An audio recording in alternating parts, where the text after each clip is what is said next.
விநாயகனே வேட்கை தனிவிப்பா விநாயகனே விண்ணிற்கும் மண்ணிற்கும் நாதரவா தன்மையினா கண்ணீர் கழிவின் பணிந்து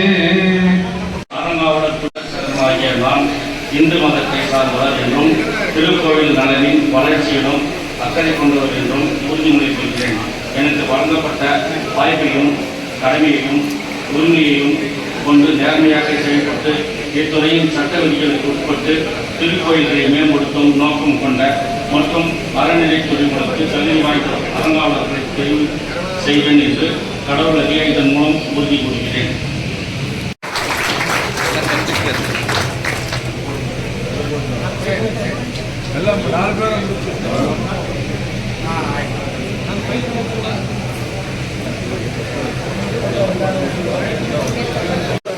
மாவட்ட அறங்காவலர் குழு தலைவர் மற்றும் உறுப்பினர்கள் பதவியேற்புள்ளாருக்கு தலைமை தாங்கி நடத்தி கொடுத்த மாவட்ட கழக செயலாளர் அண்ணன் அவர்களுக்கும் மற்றும் சிறப்புரை ஆற்றிய திருப்பத்தூர் சட்டமன்ற உறுப்பினர் அண்ணன் அவர்களுக்கும் மற்றும் ஆம்பூர் சட்டமன்ற உறுப்பினர் அண்ணன் அவர்களுக்கும் மற்றும் இந்த மாவட்டத்தில் 12 ஆண்டுகளாக குடமுழுக்கு நிறைப்படாத கோயில்களை நம்முடைய கடந்த கால ஆட்சியெல்லாம் பார்த்தீங்கன்னா இந்து சமய அறநிலைத்துறைன்றது எந்த அமைச்சர்னு தெரியாமல் இருக்கும்.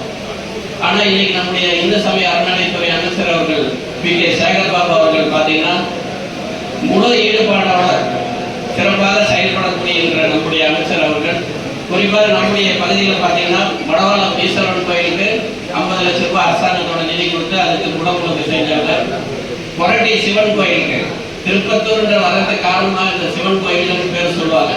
மடவாளம் ஈஸ்வரன் கோயிலுக்கு 50 லட்சம், நம்முடைய கொரட்டி ஈஸ்வரன் கோயிலுக்கு 50 லட்சம், நம்முடைய சிறப்பு வாய்ந்த நம்முடைய காமாட்சி அம்மன் கோயில் நீண்ட நாள் ஒரு 15-20 வருஷமா அது திருப்பணி செய்யாமல் இருந்து நம்முடைய காமாட்சி அம்மன் கோயில் நகரத்தில் இருக்கின்ற பகுதிக்கு காமாட்சி அம்மன் கோயிலுக்கு சிறப்பு அனுமதி, அதில் கிராம கோயில்களெல்லாம் இருக்கின்ற 2 லட்சம் ரூபாய் எந்த ஆதி திராவிட குடியிருப்பாக இருந்தாலும் சரி, வேற எந்த பகுதியில் கட்டியிருக்கின்ற கோயில்கள்லாம் பல்வேறு கிராம கோயில்கள் இன்னைக்கு 2 லட்சம் ரூபாய் அரசாங்கத்தின் நிதி ஒதுக்கீடு செய்து அதிகமான நிதிகளை இந்த 2 லட்சம் ரூபாய் கிராம கோயில்கள் எல்லாம் திருப்பணி செய்வதற்கு அதிகமான நிதி பெற்ற மாவட்டம் நம்முடைய மாவட்டம்.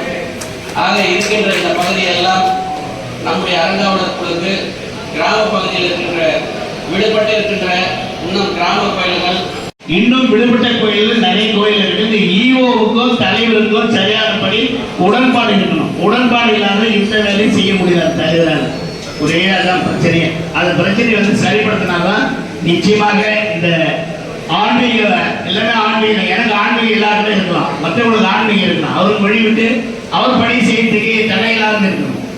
தடையில்லாத இருந்தாதான் அந்த கோயிலுடைய வருமானத்தை சரியானபடி கிடைக்க அங்க அதுக்கு ஆட்கள் போட்டு சரியானபடி சுத்தம் செய்து வருகின்ற பக்தர்களுக்கு எல்லாம் சரியானபடி உணவளிக்கிறது, அவர்களை அன்னதானம் அளிக்கிறது, அவர்களுக்கு பஞ்சாபத்து கொடுக்குது, டிக்கெட் கொடுக்குது, பல்வேறு அந்நிலையும் உருவாக்க வேண்டியதுதான் திருக்கோயிலுடைய நோக்கமே. அதுக்காக நம்முடைய சேகர்பாபு அவர்கள் இன்னைக்கு தமிழ்நாடு முழுவதும் ஏறத்தாழ ஒரு 2000 ஏக்கருக்கு மேல இன்னைக்கு இங்கே தன்னுடைய நிலங்களை எல்லாம் ஆக்கிரமித்த நிலங்களை எல்லாம் எடுத்து இன்றைக்கு அரசுக்கு ஒப்படைத்து சிறப்பு நகர்மன்ற